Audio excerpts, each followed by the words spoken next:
I had spent 4 months learning to read daylight through Vethri crystal, before I understood what a fracture actually meant to them, and by the time I understood it, Senjave already had one. She was the Warden of Erthel Hold, which made her sound like a soldier, but what she actually was closer to a nursery built out of patient stone. The younglings of the Hold, refugees from a border collapse 2 systems over, survivors of a mining colony that had lost its atmosphere in an hour and its government in a week, slept under her watch, learned their letters in the colored light she threw across the floor, and went to her, not their handlers, when they were frightened. They had arrived with almost nothing. Erthel Hold had given them Seneve instead, and over 11 of their years she had become the single fixed point in lives that had come apart at every other seam. I had never once seen her get that wrong. The fracture ran from the base of her left shoulder plane up through what I'd learned to call her listening lattice, a hairline the color of old amber. I found it on a Tuesday, doing routine scans I had no real authority to run, because the human Vethri aid accord let me treat the younglings and nothing more. I wasn't supposed to be scanning wardens. I did it anyway, the way I'd been quietly doing a great many things I wasn't supposed to do, because nobody had told me not to specifically, and because Seneve let me. "It is nothing," she said, when I asked. "It will be addressed." I didn't know yet what addressed meant. Council Elder Doruvant explained it 3 days later. In the unhurried way the Vethri explained things they considered settled. A warden's judgment, he said, lived in her lattice the way a person's judgment lives in a spine. Load-bearing, not separable from the rest of her. A fracture there did not stay a hairline. It widened, slowly, over a span no scan could predict, until small errors crept in that did not feel small to the children in her care. A story told twice, a name misplaced, a held hand let go a half-second too soon. The Vethri had watched this happen before and did not let it happen twice. When a warden fractured, she was unmade, her lattice deliberately shattered, under ceremony, so a clean stone could be grown and raised into a new warden who owed nothing to the old one's flaw. "It is a mercy," Doruvant told me. "She will not spend years failing them by inches." "She isn't failing anyone right now," I said. "Not yet," he agreed, with what I would later understand was genuine sorrow, and told me the unmaking was set for the 5th day, under the dome, at first light. I want to say I had a plan after that. I didn't. I had 4 sleepless nights and a kit meant for sealing hull breaches on the Hallward, the medical transport I'd come in on, and a stubbornness I hadn't fully located the edges of yet. The first night I read everything the Accord's database had on Vethri physiology, which was thin. The second night I asked Senve herself what a fracture felt like from the inside, and listened while she described a faint, cold thread running through her thinking. Not pain, more like a draft through a house she'd lived in her whole life. The third night, I ran the bonding resin specs against the Hold's old engineering logs on Vethri stone. The resin had been built to hold a hull together against vacuum. It had never touched a living lattice. There was no protocol for that, because nobody administering the Accord had ever asked the question, because the question wasn't supposed to be mine to ask. The 4th night I didn't sleep at all. I sat with the kid on my knees, listening to the younglings breathing in the next chamber, and decided that not asking permission and refusing one if I got it amounted, in the end, to the same act, and I might as well be honest with myself about which one I was choosing. On the 5th day, the dome was full of cold gold light, the kind that comes early and sideways, and makes everything in a room look like it's already a memory. It struck the curved walls and broke into the same colored bands Seneve threw for the younglings every morning, and I remember thinking that was a cruelty nobody had intended, her own borrowed light, the last thing lit in that room.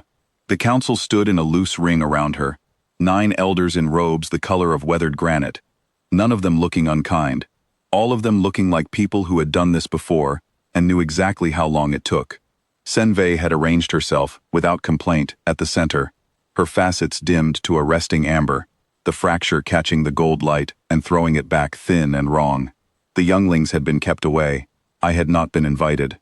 I came anyway, the kit slung across my back like I belonged there, and nobody stopped me at the door, because nobody had thought to imagine I'd try.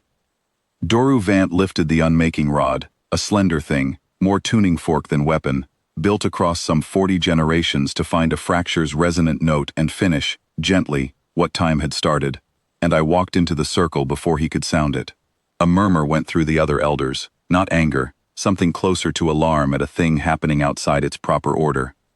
"Doctor," he said, not unkindly, "this is not your ceremony." "No," I said, "it's my patient." "She is not yours to claim," said an elder I didn't know, somewhere to my left, and I didn't disagree with her, because she was right, and being right wasn't going to move me. I knelt by Seneve's base instead of arguing further, because I had learned, by then, that the Vethri respected hands more than they respected speeches. I opened the kit, found the fracture's edge with my fingers, the way I'd found 100 edges in 100 hulls, and told the council, plainly, what I was doing while I did it. Flushing the line clean, seeding the resin, holding pressure while it cured. The resin went in pale and turned, slowly, the color of the stone around it, and I held my palm flat against the seam and counted the cure time in my head, the way I'd counted 100 others. In emergencies, nobody outside the Hallward would ever hear about. Nobody moved to stop me. I think, afterward, that was the part they found strangest.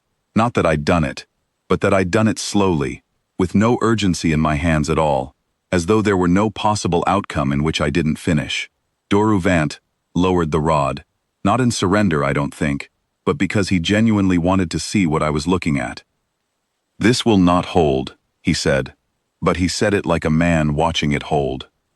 "It's holding," I said, and laid my palm flat against the seam to feel the resin's faint, cooling hum settle into the stone beneath it.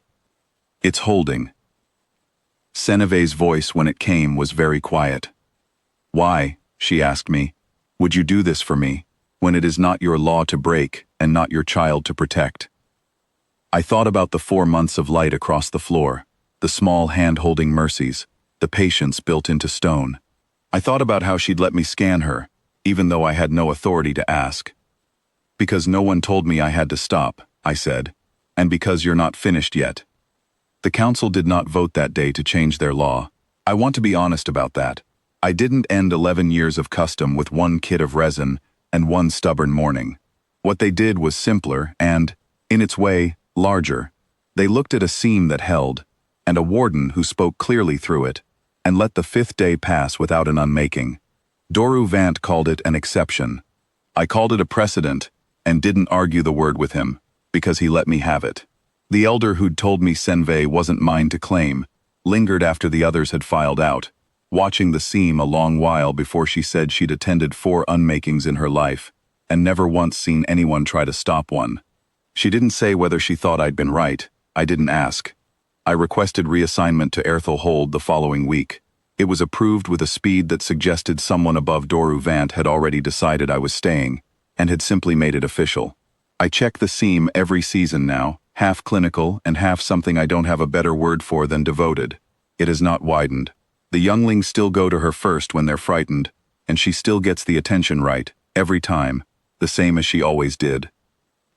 I filed a report, in the flat clinical language the accord required. It said a fracture had been treated rather than allowed to progress, that the patient's prognosis was stable, that no precedent was being claimed beyond this single case. Somewhere on the Hallward, that report sits in a queue behind 100 others about supply manifests and border incidents, entirely unremarkable, which is exactly how I wanted it to read. That last part wasn't entirely true, the bit about no precedent.